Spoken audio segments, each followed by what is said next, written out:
Welcome to the J Squared Horror Podcast, where two lifelong horror fans talk all things horror. Pour yourself your favorite drink and hang out. Here are your hosts, Josh and Jake.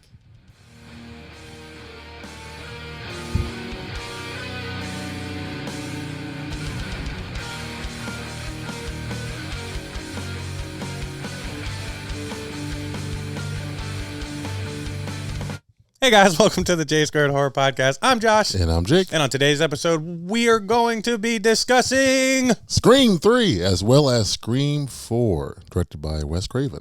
Fun. I am excited to get into this. But before we get into the episode, what we would like to let anyone new to the channel know. As always, like and subscribe on YouTube. Yes, please help the algorithm in our favor. You can also find us on Spotify. Yep. Apple. Mm-hmm. Google. Mm-hmm. And Anchor. Mm-hmm. Also on Instagram. J Squared Horror Podcast. Link tree in the bio. New episodes every Thursday. Every Thursday, two lifelong horror fans decide to get together and talk all things horror. Sometimes it's themes, sometimes it's movies, sometimes it's nothing. Basically, we just want to open a line of communication between horror fans across the spectrum. Sometimes we insert ourselves into the movies. Sometimes we do Would You Rather. I mean, there's a plethora of things that we do. We're just trying to be the most original horror podcast out there. And what we find out is we bring a lot of humor to it as well. So we hope you guys buckle in and enjoy our podcast. Yep. Also, to go off of the link tree in our bio, we have two other things on there that used to not be on there. Those two things are www.jsquaredhorrorpodcast. If you are a director, if you're an actor, if you're a producer, if you're working on a short film, if you just want to promote an episode idea, anything like that, go to www.jsquaredhorrorpodcast.com. You can email us directly from that. It helps it be super organized. We get it directly to our email, and it's super helpful. Also on that link tree, you will find paranormalitymagazine.com. Paranormality Magazine is a up-and-coming magazine that talks about all things strange, unusual, and paranormal. Right now, they're doing a promotion all through March where if you subscribe with the code J2Horror, not only will you get 10% off of your purchase, but you'll also be eligible for a free t-shirt. I will pop the t-shirt up on the video, and I'll also put it online so you guys can see what you guys can get for free. Love free stuff. Free stuff is the greatest. You can also support them by buying other t-shirts or get the magazine we are going to be in for the next 3, this one, the next one, and the next one. So we're excited about that. J2 Horror at checkout, 10% off of your purchase. So Scream 3 is Jake's favorite horror movie of all time, in case you guys were wondering. It is a horror classic that is nothing like any of the other ones, and it brings a lot of enjoyment to the horror community. Yeah, so Scream 3 is not very good. It's not. I'm not sure if you guys have watched it recently. If you haven't, keep it that way. No, go watch it on Paramount Plus. It's free if you have Paramount Plus. I mean, but it's, I guess. I watched it. Okay, watch it. And then let me know how you feel about it. If you've seen it before and you enjoyed it, does it hold up for you? Or have you, matured or matured? Matured. I hate people say that. I hate that. It's a mature way to say mature. When people have matured, and if you like it, let me know. Yeah, if you like it, let us know. If you hate it, let us know. Really, any reason for you guys to comment along and join our podcast. But I don't know what the hell they were going for with 3. I feel like they bit off more than they could chew. Oh, excuse me. And I don't really care for the story. We talked about it a little bit towards the end of last week's episode. So if you guys are either new to the channel, this is the first video you guys see.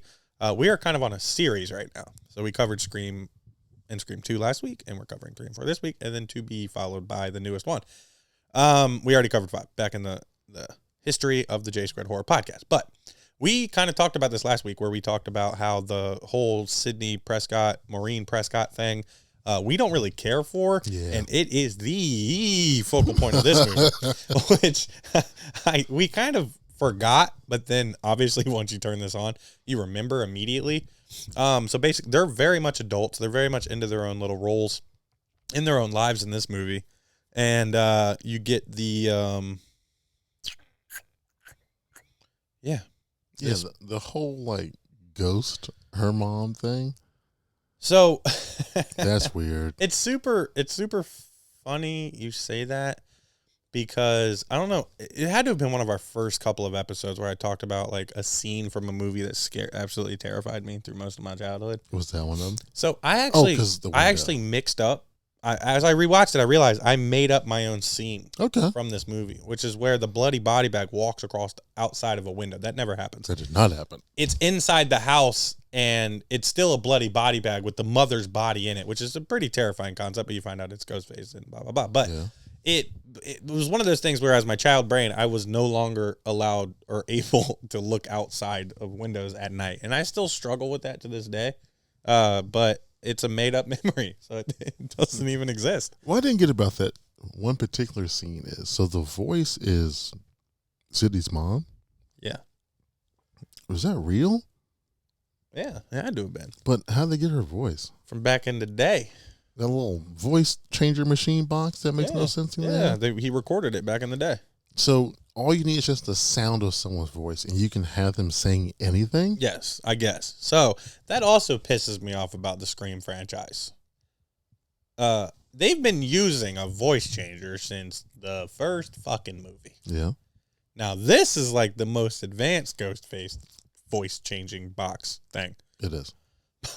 But, like, you should, like, they always have, like, these powwows and, like, this is how we're going to go about it. Here's who's helping. You know, you got Dewey in his chief/sheriff role. Code word. Use a fucking code word. For what? Or something that only the person that's calling you would know. Make there a way, because you know that, like, somebody received a phone call. Oh, but I didn't call them. Of course, it's kind of part of the movie or whatever. Yeah. The voice changing box, other than the original Ghostface voice, which I'm obsessed with, like, I love the sound of that voice, shouldn't work. Like, the voice changer should just change you from, like, me talking right now into Ghostface. It shouldn't change you to. It should not be able to change you into 13 different people throughout the film. And it's very irritating, because it's how so many people get killed in 3. Yeah, the worst part was so many people get killed in 3. When Gail picks it up and she's using it and she sounds like Dewey. Yeah. Talking to Dewey. Yeah. I hate this. Yeah. And I get it, because once again, we're kind of coming at this way later. We've seen this movie enough times. This isn't one I've seen 1,000 times, but it's definitely up there on that. I've seen it a couple of times. I'd say under 10. Yeah. I think I'm under 10 because it's not that enjoyable. Yeah, it's not that good. You have the original Scream you can always go back to, which is something Jake says all the time. If you like something about a series, obviously give a newer one a try, but if you don't like it, then go back to the original. Yeah. Obviously, we're trying to bring content on this to kind of amp up for the excitement for part 6. Which I'm very excited about. I'm very excited about part 6. There's a lot that's changed, and sometimes that's all it takes to kind of a franchise. You know, Michael Myers was pretty much always in Haddonfield, but in H2O, he travels across the country, blah, blah, blah, blah, blah. Jason Voorhees goes to New York. You know, there's different. He goes to hell. He goes to fucking space. He does a bunch of shit. But I understand the reasoning behind that, because you do, as you know, watching Scream 1, 2, 3, and 4, Woodsboro is Woodsboro. Bad shit's going to happen if Sidney Prescott's name is involved, and there's a Ghostface-like character. Random people are going to die. Cops are going to die. There's going to be a bunch of slayings. Cops suck. It's so repetitive and so just bleh. Yeah, well, just like a lot of series, once you've had like 3 or 4 movies, it's going to be repetitive. It is. And you can't, unless you try to do something super original, like going to a different area or introducing brand new characters. But with 3, you don't have brand new characters. You have some of the same old characters, and you're expecting it to be this person. And it ends up, no, I'm not going to get there yet, Josh. Calm down. There's not much to talk about with it. Yeah, so let's just... Courtney Cox has the worst haircut in the history of mankind in movies. Yeah, so... It was the bang one that we talked about. Yeah, it looks like when my sister cut my hair in 4th grade. So I saw something that David Arquette was the one who recommended her to get her hair cut like that. He was tired of his wife looking good to everybody, I guess. I think they were married then. Yeah, I thought... Yikes. Yeah, it's not a good look. It didn't work out. So is this the one where Gail was the author? Is that 3? Or is that 4? I think it's 4 or 3. Fuck, I knew this was going to happen Yeah, me to both too. of us. Son of a Damn. bitch. I was really hoping because you just watched 4 today. Yeah, she was for sure a writer in part 4. No, but I'm talking about like when is Allison Brie in it? 4. Allison Brie's in 4? Yeah, she's done 3. Fuck. So like when they find the stuff in the trunk 4 of the Camry. 4. Okay. 3 is just the Maureen Prescott stuff. Correct. Okay. Yeah. Okay. We're good. We're getting there, boys, girls, ladies, gentlemen. It's just, and I just watched it, and we are able to kind of do something on this podcast that surprises us both, where we'll watch something and we'll just find different things to like, and like I said at the beginning, insert ourselves in, or like kind of compare to, or like what would happen then. But we covered 1 and 2 last week, and 3 is just a cookie cutter version of it. It really is. Yeah, I mean, the only thing that I think I enjoy about part 3 is the fact that it shows them making like the Stab movie. Yeah. So it's like a movie. Yeah, a movie within a movie. Yeah. They're killing off the characters of that movie in the order in which they died in the real story, which is our Scream. I mean, they're in a sense. Okay. Well, I don't think it's confirmed. Within a movie concept is pretty cool. This is the first time they did something like that? It had to have been. Yeah, I think they mentioned Stab in part 2, I think. But they're already on Stab 3. Yeah. In Scream 3. Yeah. It's coming out at the same time. How? Would you have made a movie about a town's mass murder that same year? Usually there's like a Well, I'm thinking is they were a timeline. Well, I think after maybe part 2, the Stab movies are their own thing, and now because we find out the killer is one of the directors of Stab 3. Yeah, so maybe he was trying to, I don't know, boost up sales for them. I don't know, for the movie. By this Stab 3 is coming out, I'm just going to have some real murders happening, so it's like parallel to each other. Yeah. I don't know. Yeah. The movie isn't good. But the really annoying part is you find out that it was the director is Sydney's brother. Half brother. That's a thing, so that's cool. I mean, that's fine, but it kind of goes into our little miniature tantrum I had last week, where it's like, it still doesn't, he's the reason that, the original killer, like he gave him all the motivation. He showed him the pictures. He did all that. So he's the reason. Which I don't like that. I don't either. It makes no sense. It doesn't make sense. So he's been in control of the killer since part 1. So it's always like he's the ultimate Ghostface. I don't know. And is he Sydney's older half brother? Has to be. But he looks younger. Exactly. He does look younger. He does look younger. And then they they're obviously like combining the Hollywood aspect, and it's just, I don't know. Why are you killing actors and actresses? In your own movie? Wouldn't that ruin your movie? 100%. Or it could be, the movie wasn't out yet, right? No, they were shooting it. Okay, then yeah, it would ruin it. It's pretty important to have your actors and actresses that you chose. Yeah, they gotta be alive. They have to be in it. So, and it's just like, I guess that's the difference. Is it's not necessarily killing off the originals. They're killing off other people, but at the end of the day, like, Gail gets stabbed. She's pretty much out of the movie. Like, she gets popped in. Yeah. Wait, no. That's 4. No. Yeah, that's fucking 4. That is 4, dude. God damn. Damn. All right, so 3, yeah. The director is her half-brother and is obsessed with the fact that her mom was a bad lady. That's it, ladies and gentlemen. Thank you for coming to part 3. Although, one thing I did enjoy about part 3 is, I thought was interesting, is they touched on, like, how Hollywood was back then. Yeah. Like, towards women and what stuff. they had to do towards women, or what women had to do in order to make it, and, like, how they were misused and made to do unspeakable things to just make it, so. And I just found it interesting that Dimension, who put out the film, was a Harvey Weinstein company. Oh, yeah.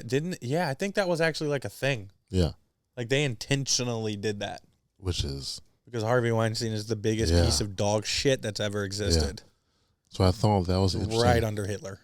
Like a 16th of an interesting thing to add in the movie. It is. And it's something that obviously, like, I'm sure other people will dive into a whole lot more.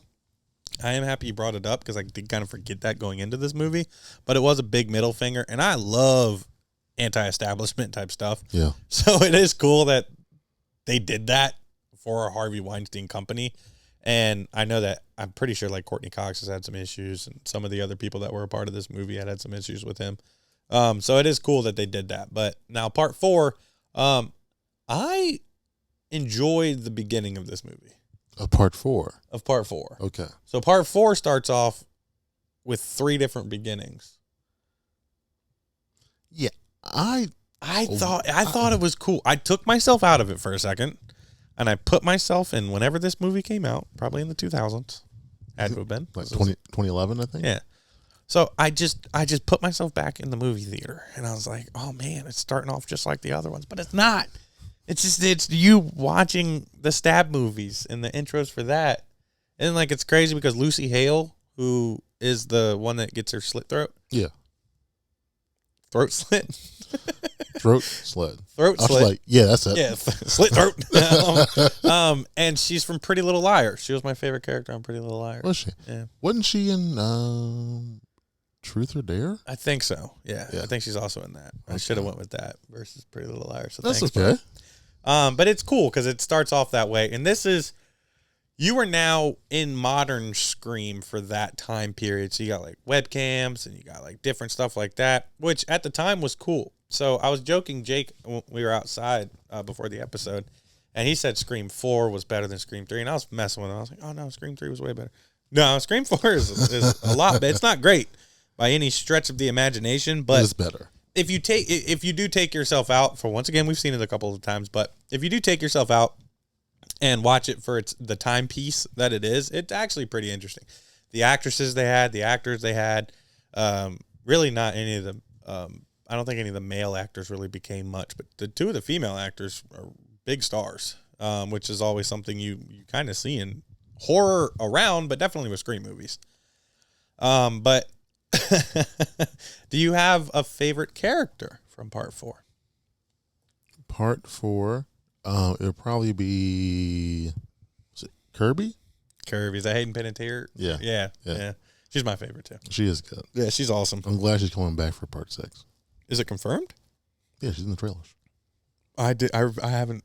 Only one I've watched is the teaser. I have refused to watch any other trailers. I am not. Well, if you didn't watch the trailer, you also see it in part 5. You mentioned that before. Yeah, you did mention that you see her on the news. But in 6, snippet. the trailer, she's in it. So yeah, you know she's in it, guys. Stop ruining stuff for me, man. Just watch the trailer. I'm not watching the trailers. The movie comes out in like 4 days. Also, one day. Knowing time travel. The movie comes out tonight at 10 a.m., 10 p.m. I think, yeah, Kirby for sure. Kirby is a great character. Yeah, because she knows her shit as far as horror. Yeah, she loves the horror stuff. And I like the interaction with her and I think Trevor is the boyfriend's name. Yeah, she's and just the way she's a funny character. She is. Hayden Panettiere really brought a lot to, I think, this movie. I think the best thing I liked with her was, besides her and Trevor scene, was when she first meets Sydney. Yeah. And she's saying, it's talking about the killer and the stab movies, or, like your life. Yeah. Yeah, that is a really funny part. So this one, I think it was 10 years post the third one? Third one? Oh, no, probably. Yeah, it's just something like that. Yeah, I think the first 3 were out within 4 years. Yeah, it was 96, 7, 8. Okay, yeah. It had to have been. Or maybe the last one came out maybe 99-ish. Yeah. But yeah, it was about 10 years later, so probably like 09, I'd imagine. 2010 when this came out. Do you know? 2011. Oh, it was 2011. I thought you just threw out a random number. Yeah, I mean, it sounds right, so I'm sick with it. Your phone's right there. You got super adult versions of everybody. 2011. All right, so super adult versions of everybody, and it's interesting because now I think Gail and Dewey have been married. They're doing their thing, and there's still the dynamic of you're not a reporter, you're a reporter. I've solved all these. I wrote the book on this. You make sure to say that in the movie, which I thought was pretty cool.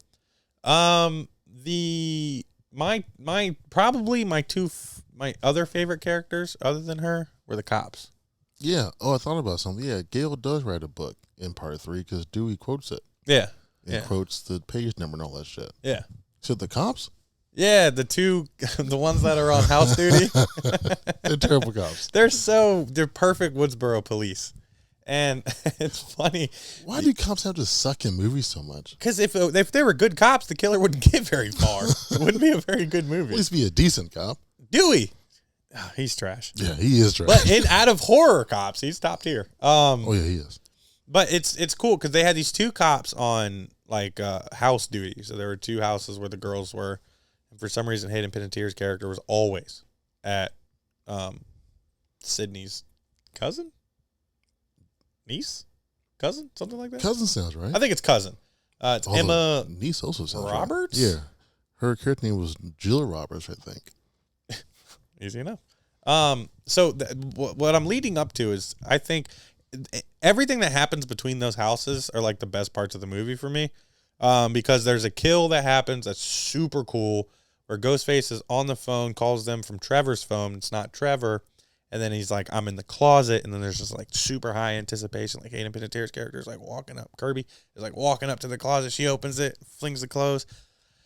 He's not in there, and he goes, wrong closet, and just busts out and slaughters the girl across like the house next door, who's another one of their friends. But it is a really good kill. Also brings you right back to Nightmare on Elm Street. There's blood everywhere. She's getting slaughtered. They are just standing there screaming for some reason. Sydney comes up, thinks she's going to save her, runs across the street. Cops are just chilling in the car, or they were walking around the houses. I'm not sure, but they're doing horror cop stuff. Just hanging out.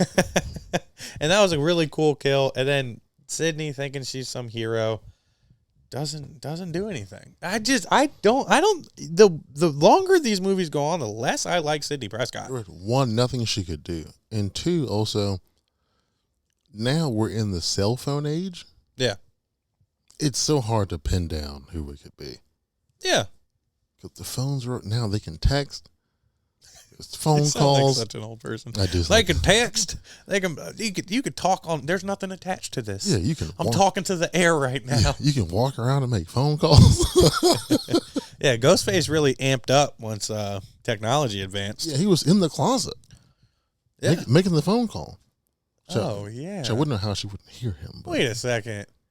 Damn, I just looked right past that. Yeah, he's on the phone. He's on the phone talking to them in the closet of the other girl. And she's just like looking out the window. I don't hear anything. Damn, that's a good point. It must have been like a real good closet. Or just a hell of a one of them walk-in closets, you know? Super deep closet. Deep, like goes back 12, 14 but the feet. way he explodes out of it. He's like, I'm in the closet. Just on it. And he's definitely a gangly runner. Why do you think they always make Ghostface seem like it's the same killer?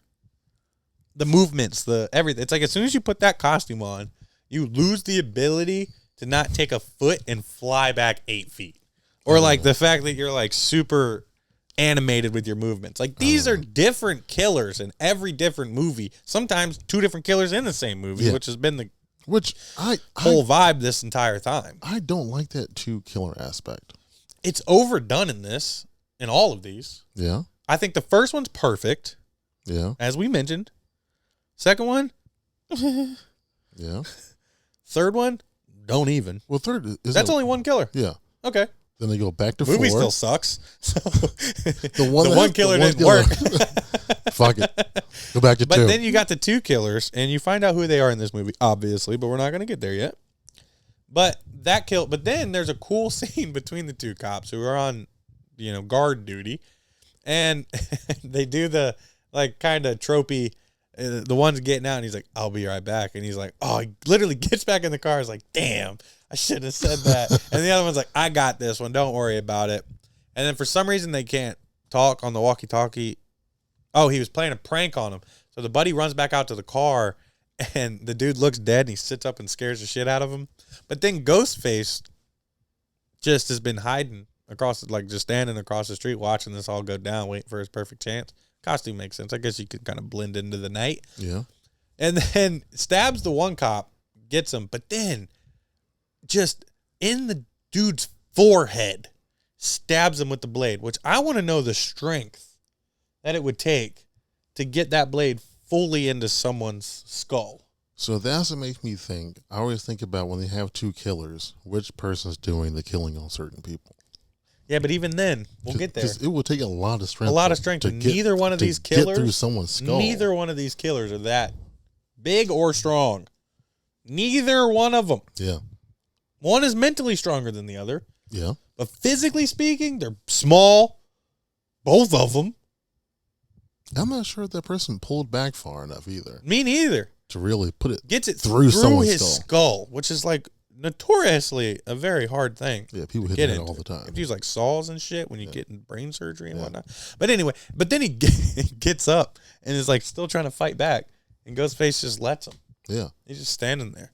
But also, one of the other things I saw was based on a real thing Wes Craven had saw or heard about. Somebody getting hit in the head like that, and they were able to. It's like a chicken with his head cut off. They off. were like still swinging, and just like interact for. Also, if seconds. you remember, we always kind of compare episodes because we did that. But when we did Hush, the big guy, he still put up a damn near good fight, getting stabbed in the neck. Yeah. So there, I mean, I know that's a thing because your adrenaline's still kicking. Yeah, neck I get. But brain, I mean, it depends on, it's gonna sound so, I'm not a brain expert, but it does depend on where it went in. You can still have like supposedly we only use 10% of this fucking thing. Yeah, well, I think it was, to me, it seemed like something to where it triggers like it's like a fight or flight.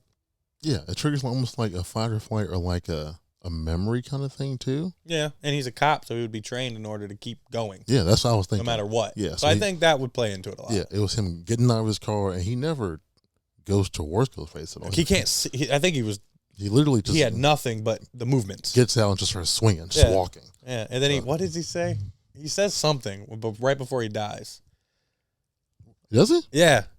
I swear he says something and then he hits the ground and falls down. It's like damn scary movies or something. It's something along those lines, or it's something along that it's like almost like a nice little break from. If he says damn scary movies, that'd be great since he was in scary movies. Yeah, it has to be something along that line. I wish I thought about writing it down, but I was watching it, so I didn't have my notepad available. But he does. I'm pretty sure he says something. If anybody knows, comment what he says, or he could have just fallen and died. I could have been dreaming. Who knows? Like my body bag walking out the window. So I loved that those outside of the house kills, and then also the mom of Jill, she has a pretty good death too. They're holding Ghostface out, and Sydney's like, "Get low," and she gets low and forgets about the mail slot.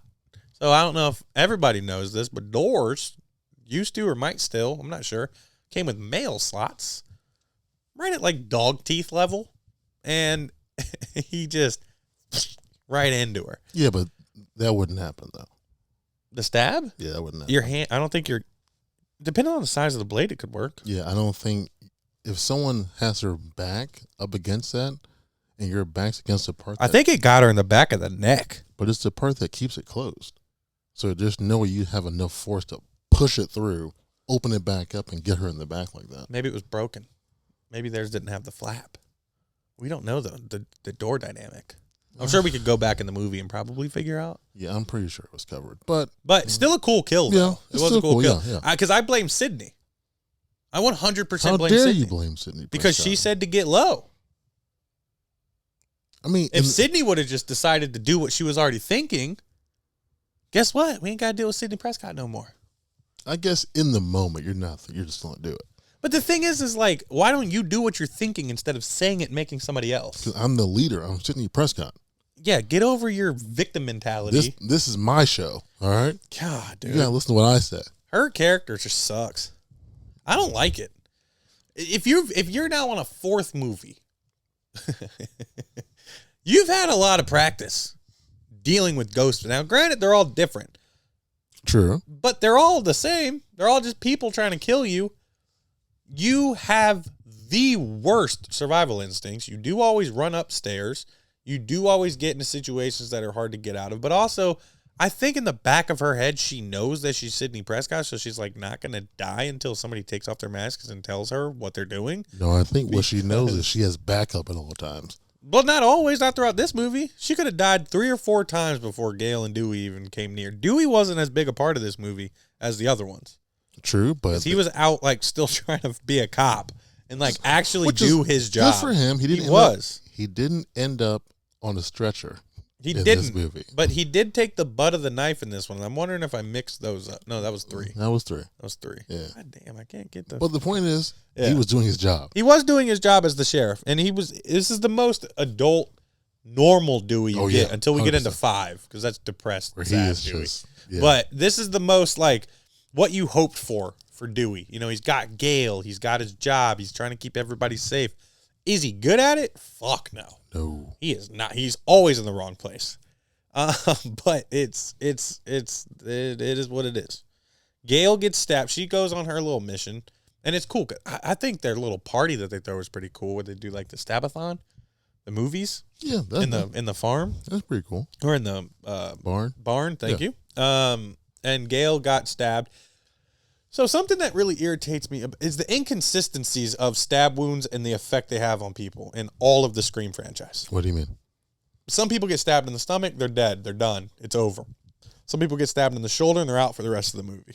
I don't think they could afford Courtney Cox in this movie, so they just had her on for the little bit that she did, because she gets stabbed in the shoulder in a pretty early part in the movie, and she's just out of the movie until the very end. But it's just like, you know, you told me that Kirby lives. She gets stabbed twice in the stomach, close range. It was an emotional kill. There was motive behind it. It shouldn't have been that survivable because other people have been all right. Other than getting yeeted off the parking garage, Allison Brie's character got stabbed in the tummy a couple of times, but she got yeeted off the parking garage. So I'll give him that one. We haven't heard that in a while. Yeah, hey, I did sneak in another yeet. That's sneaking 2, 3. But yeah, it's just there's inconsistencies on stabs, and you know if you watch 5 or our episode on 5, there's a couple in that one that also like how did you survive? And then you can say, oh, but it was the smaller of the killers. Maybe they weren't as strong. And of course, I could give you that at some capacities, but it just seems like you don't know who's like. If you're a main character, you can get stabbed multiple times and you're gonna live. But if you're a side character, you just take one to the tummy and you're gonna die.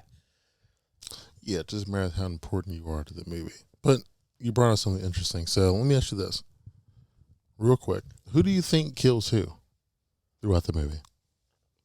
Like of the kills we have, who do you think of the two? The main is the dude. You think it's so? Always the dudes. It's always the male characters that are majority kills. Okay. But also, I don't like the size that they chose for this. I'd rather the boyfriend have been not the character of the boyfriend, the actor of the boyfriend. The size made more sense because when you remember that scene where the cop gets stabbed in the dome, Ghostface is almost towering over him. Yeah. That's a grown man. These are high school students. One's a female. One's a male that is not big in stature. He's like a dorky, long-haired guy. Yeah. I talked about it on 1 and 2. Obviously hated in 5. 4 does the same fucking thing. 3, whatever. That size made sense. It just sucks. Okay. Everything about the killer in 3, other than the story of the killer, made the most sense. It's so crazy. I thought as you were saying it, it is almost like it's the exact same person being Ghostface every single time from the movements. Yes. It's the same, like, stunt actor. The way they clean their knife. It's all the exact same thing. Whoa. The cleaning of the knife thing is a stew theory. We're not getting into that. They all do it. They don't all do it. They did it in Scream. How many times did they do it in Scream 4? 0. Twice. 0. Twice. They do not do the coveted stew knife clean other than in 1 and 5. They do it in part 4. No, they don't. I saw it twice. No, you didn't. You're dreaming like my body bag window shit. Maybe I didn't see it twice. So, spoiler that we just spoiled. The killer is a small boy and the cousin. Emma Roberts, who is a 110-pound, 5'1" female. That's where they started this trend that led into 5. So the only reason why I think she could have done some of the kills is when she takes the knife and it's like running to the wall or something. She is the mentally strongest Ghostface. She's a fucking that we've lunatic. She is a lunatic because she's trying to make the story believable. So, like in one, when Stu and Billy have their little stabathon, this one she has to do herself because she has already killed everyone around. And the one thing I will give this one is that she killed her co-conspirator in the heart, and he loved her. She didn't care. She wanted all the fame and all the glory. She recorded all these kills. She wanted to be the new victim. She wanted to be the new Sydney. She was tired of always being compared to her because she's a cousin from Woodsboro or something. I don't know. Yeah, a cousin you rarely fucking see. I don't think they'd ever met. They've met before. Cause when she gives her a hug, she said, I haven't seen you in X amount of time. All right, my bad. I told you. I don't always pick up on these minor details. Yeah, so she like knows. Like the Stu knife clean thing. I'm going to have to check you on that. Yeah, I mean, I made that up. I told you, motherfucker. You did. I told you, man. It's a theory that's leading into 6. What? Yeah, man. Well, he's back in part 6? Right. No. My boy Matthew Lillard. He's not back. He's not back. Hey, man. So Sydney's going to be the killer in 6, and we'll all be fine. It'll all make sense. I feel like she finally snapped. They've all been in enough Scream movies. Yeah, I think we're good. Why is it when we cover bad movies, are they so fucking hard to remember? Oh, I know, because they're all the same. That could be. Yeah, dude, they all blend into one thing, so it's hard to like pick apart different aspects of it. Yeah, they're all like literally the same movie, just with different killers. I mean, I actually watched these fully. Yeah. Expecting my brain to be like, I got you, bro. Nope, same thing. No, I got nothing, dude. My brain is blank. So you figured out who the killers were. And then you get to the end where, so the cops find her. It looks like she survived, da-da-da-da-da. And then they're in the hospital and Dewey's like, hey, you survived. Like, congrats. And she's like, oh, how's Gail? And she's fine. She's like, oh, we're wound twins or something of that nature. Dewey's like, cool. Well, I'm out. I'm a cop. I'm going to go do some cop shit. And then she's like, oh, he tells her that Sydney also might make it. She's pulling through in ICU. Mind you, Sydney Prescott's just laying in a bed in a gown. Looks fine. A-okay. Hanging out. Just chilling. She took a knife stab in the gut. Couldn't tell. Well, the one thing I did like is when Jill's character is like punching her in the stomach, you can see the blood start again. And she's like, how about them stitches? And I'm like, this little girl is ruthless. She is a savage. And in those instances, the size difference isn't that big a deal, but you're also watching the little girl attack Sydney Prescott, so it makes sense. It's not Ghostface. So the one thing I could be wrong, but when she says that they're wound twins or buddies or whatever, does she ever specify where they got stabbed at? The shoulder, because she's like, oh, I got stabbed in the shoulder. We're wound, like we got the same wound. It's very much the only person that would know that is the stabber. Because Gail, like I said, she's been out of the fucking movie. This is the newest. Since she got stabbed, this is it. So it was her in that scene. So you asked me who killed who.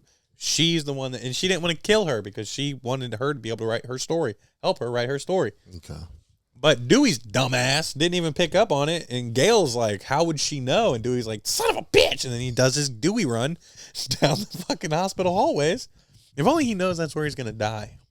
Yeah. He probably would have thought a little bit harder. And then he gets knocked out by a bedpan. And the funny thing is he's like, what did she hit me with? And they're like, yeah, don't worry about it. So I couldn't think of the word because I knew you were going to that next. Yeah. My mind just kept saying piss pot.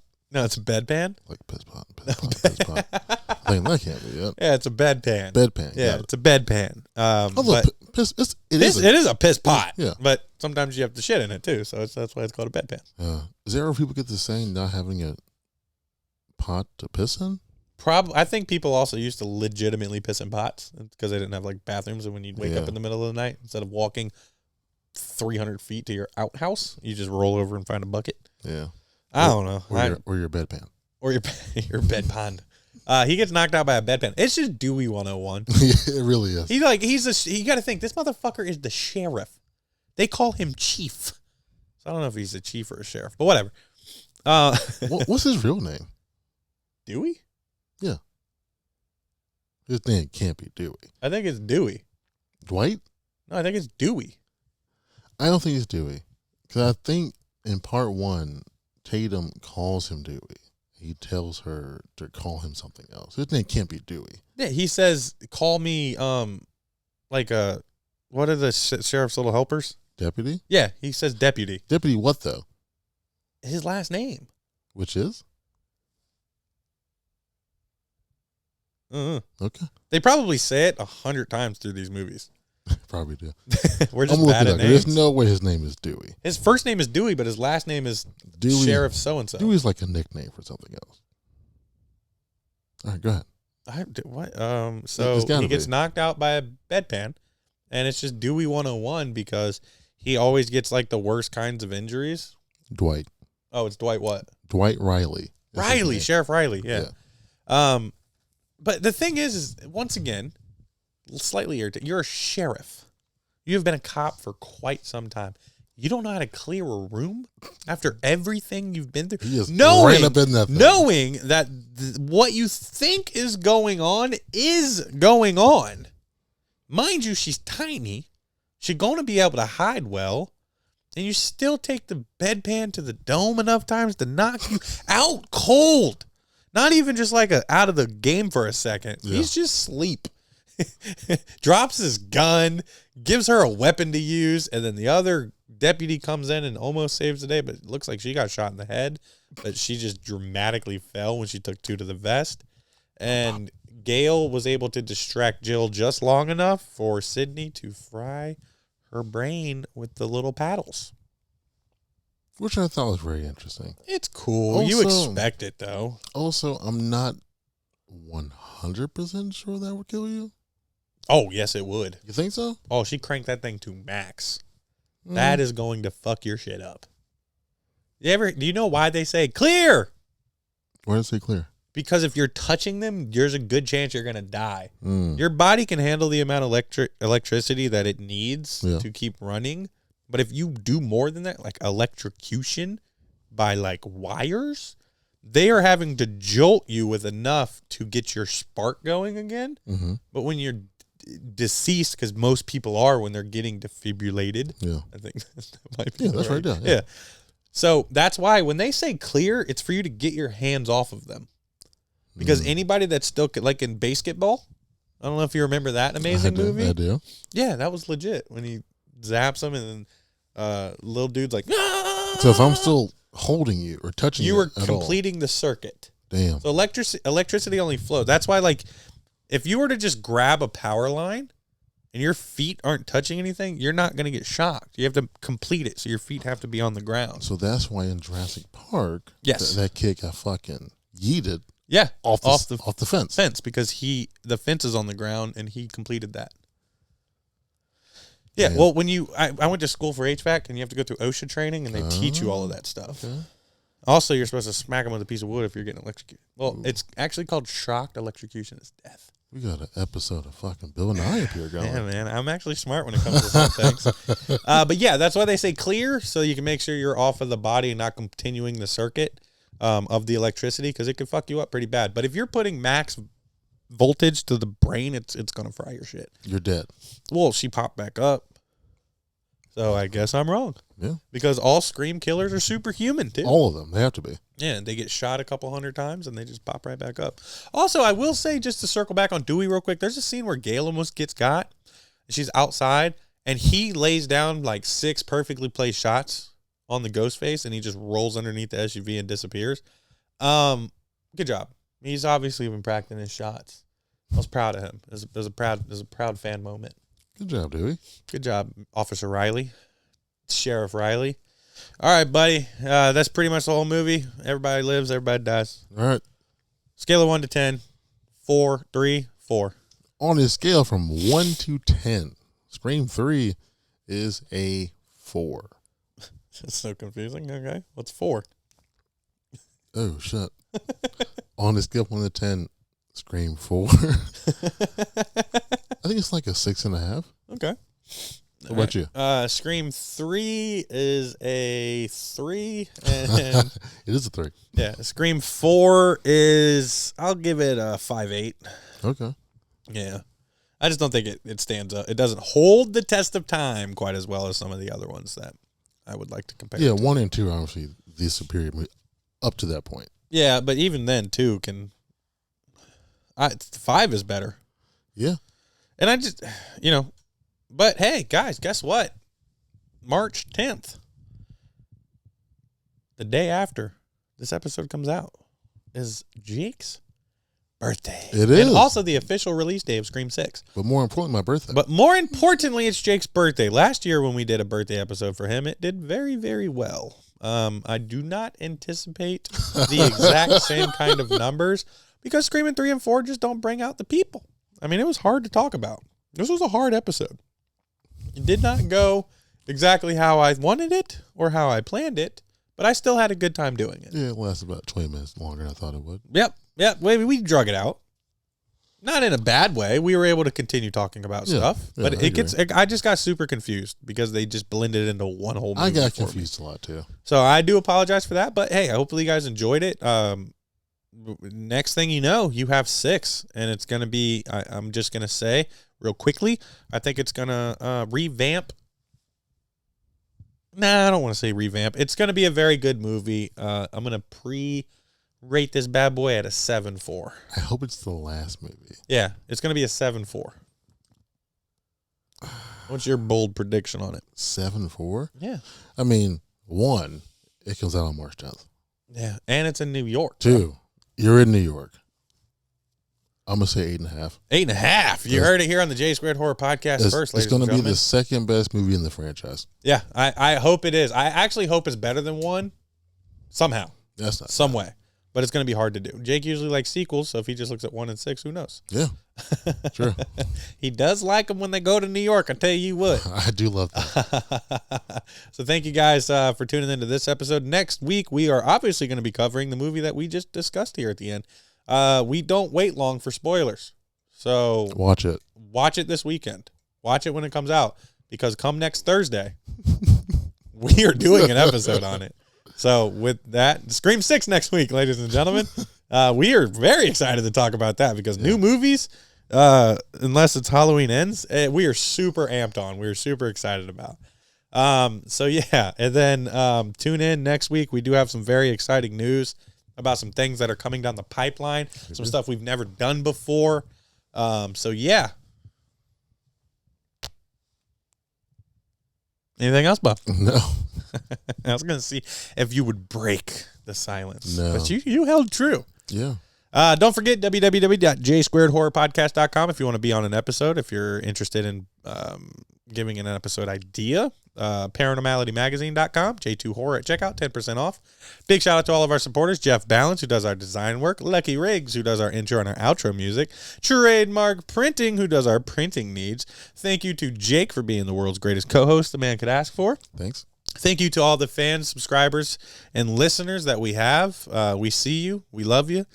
And with that, this is the J Squared Horror Podcast. My name's Josh. And I'm Jake. You guys have a great weekend. Always remember, it's hip to be squared.